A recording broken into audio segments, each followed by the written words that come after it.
Well, hello guys, this is Dragon Coma coming to you today with a deck profile. I had an original video of this, of a Traptrix deck profile. However, my original script went, this is one of the best budget decks out there, and that was before YCS Philly, before the deck really picked up some hype. So I had to record again because what I said in there is completely false now. It's no longer a really good budget deck. So I'm going to tell you this right now. This is a budget Traptrix build. There are no artifacts, there are no hands in there. It's just a really fun version of Traptrix. I wouldn't say it's a budget deck, but I just call this the budget build of Traptrix because, yeah, it's the most budget you can go without going over the regular amount of money you would spend on a good Traptrix deck. So I play the Triple Mermelio, 2 Dianea. Uh, Diana and Mermelio work together because when Mermelio's engraved, you can bring it back with Diana, and you just get the effect off. I mean, by this point, I think everybody knows what Mermelio does.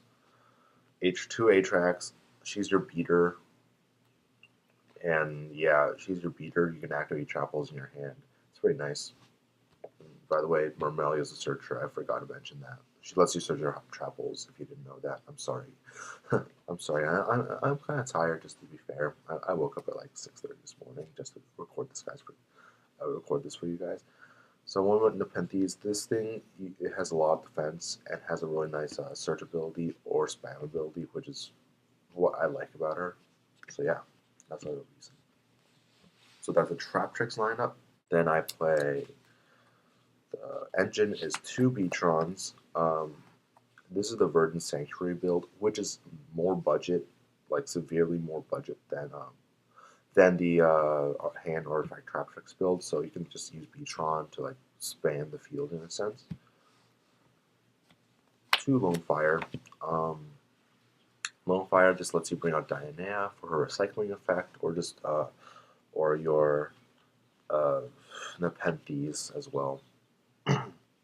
Then for 1-ofs, I play 4 1-of monsters, 1 Thunder King, because it really doesn't conflict with this deck too much. The only 2 cards it conflicts with are like Paw Duality and what's it called again?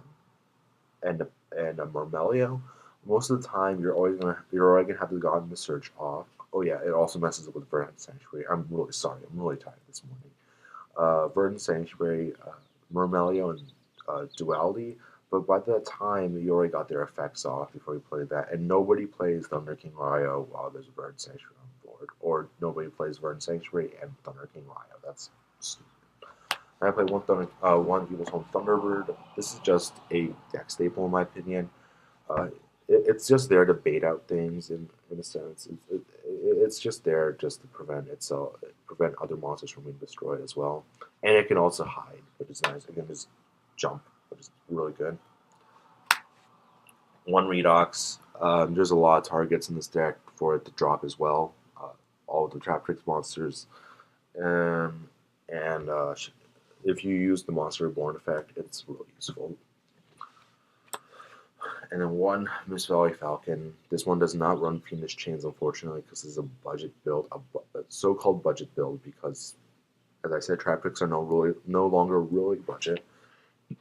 Each Remelio is going for 5, and Trapple Nightmare is going for 10 to 15, I think. So, yeah, it's no longer a budget build, but yeah, I can still bounce back some of my traps that I want to reuse, or my Verdant Sanctuary just to get the attack off. So, yeah, that's the only reason.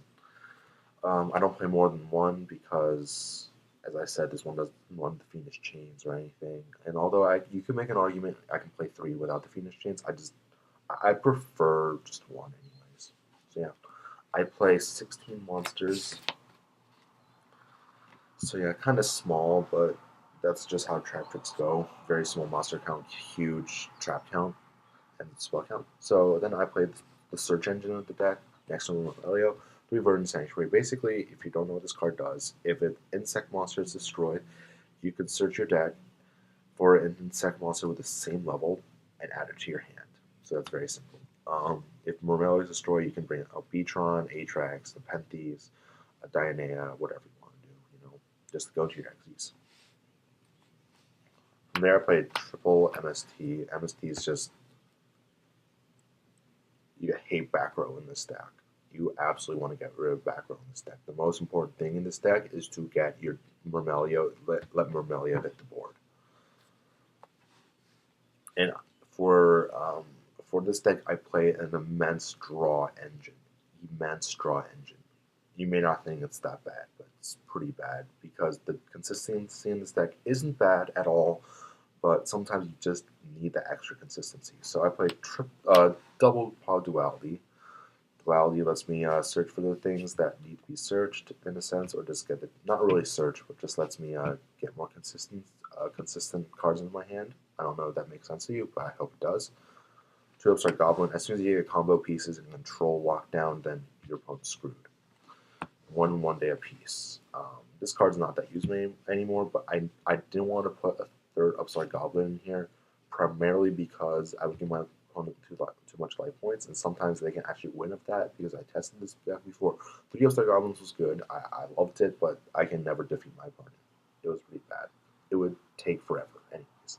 Although sometimes it would scoop, in reality, it took forever a lot of times. So yeah, that's for my spell count. I think I only play 11 spells. I'm not exactly sure. Yeah, 11 spells. Very simple, very simple. So then on the traps, I play triple trap hole. In this format, it's a lot slower. I don't see that many too many special summonings coming out. And if you just stop the first normal summon, they're like done for in a sense, in my opinion. Like especially against Boojins. Boojins, they're still a good deck in my opinion, though their popularity has gone down. I still think they're a good deck. I might build it considering now it's a little bit cheaper, but probably not. My friend will hate me for that. And stop the first normal summon. Like this deck works. This card works pretty well against Inzektor. Stop their thing from hitting board, and they can't get any searches off. So yeah, three of these. I like this card now, especially against what's it called, Geargia Armor. Geargia Armor's annoying, and that thing just stops it in a sense. 2 Nightmare. I would have played 3, but my sister only wanted 2, and I respect her for that. This card's kind of dead sometimes, and from what I've seen, its price. My sister bought this card for $4 when she was building this deck. So, in all honesty, it was already going up from $2. So yeah, and then it just hit sky high to 30, and it dropped down to 15. 15's like not bad, but still, I wouldn't be paying 15. My sister will not be paying 15 for that card. So yeah, play 1 bottomless, and that's the trap hole lineup. I don't have any of the other fancy trap holes, mainly because these usually get the job done from what I've seen. So yeah. I play 6 trap holes. Would play more, but I don't have them. Then I play 2 D-Prison. I hate hands. Hands drive me insane. I hate them so much. I hope they die off eventually. Probably hit them both down to 2. I don't ask for limiting because then they're just going to be dead and not a viable choice in my opinion.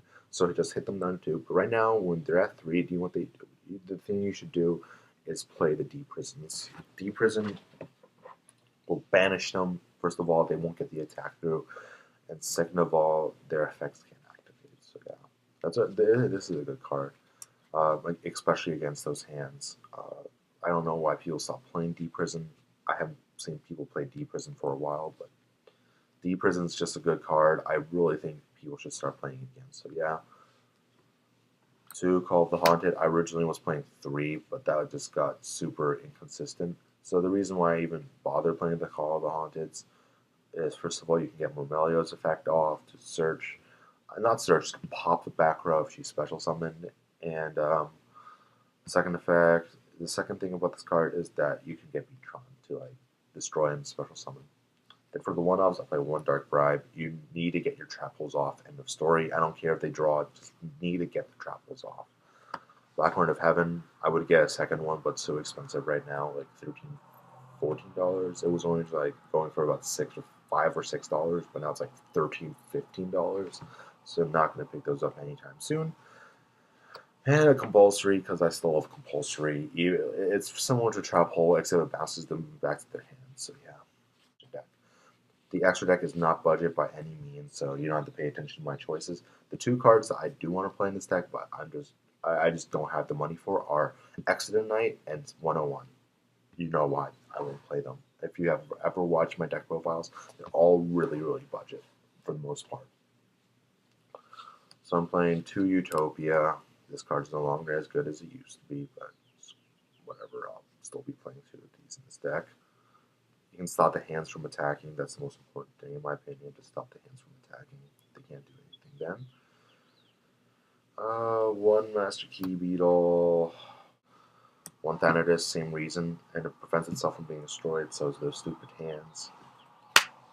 Evil Swarm, Nightmare, because, as I said, 3 dark targets, you can make this relatively easy. I play more darks, in my opinion, than I should, but whatever, I don't really care. I like it. Your opponent, every time they try to special summon, you just flip it face down so they can't do anything, for the most part. At least that's what I think. It's been pretty useful from what I've experienced. Then I play the one Heartland Draco. Heartland Draco is just a good card. Especially in this deck because you have the Verdant Sanctuaries on board. It cannot be attacked, and it's like a good cowboy in a sense, but you still have an attack, so sometimes it's going to be shut down. Then from there, I play one Photon Pappy. I don't know why I do. I just don't like those stupid Gearjas. One Lavolval Chain, and with the one Lavolval Chain, the one die goes to Emerald. Emerald, you guys shovel them back in the deck. Although that's not the best choice a lot of times. You can recycle your monsters and get a free draw. Lavolval Chain, because you can throw stuff in the graveyard or search on top. One of those Gaga Cowboys, it still steals a lot of games. One Maestro, sorry, I'm kind of wavering. One Flash of Corn. This card's extremely good against hands. Hands effects only activate if they're destroyed. This thing sends it to the graveyard, therefore they're not destroyed for some reason. Yu-Gi-Oh! Attacks always boggle me. One 69, because that just sounds really bad, but screw it. Number 69, because it's just a good card. It's like, it just copies your opponent's monster's effects, which is really great. And also negates everything. It's one of the best rare XDs in my opinion. Evil Swarm or Ouroboros. I one Shark Drake. Shark Drake's actually not a bad card at all. I don't know why people don't play this card. It's really good in my opinion. Has a huge amount of attack, 2800 every single time you destroy a monster. You can detach one, special summon that with 1000 attack, and that monster with 1000 attack less, and then you can attack again. So it's like a BLS in a sense, and I like it for that. So yeah, even you can tell this extra deck isn't even complete, but I've been really lazy in playing Yu-Gi-Oh! I hope you guys enjoyed this deck profile. I know it's been some time. I hope you guys forgive me. And yeah, I hope you guys had a good summer break when you actually get summer break. This is Dragon Doma signing out.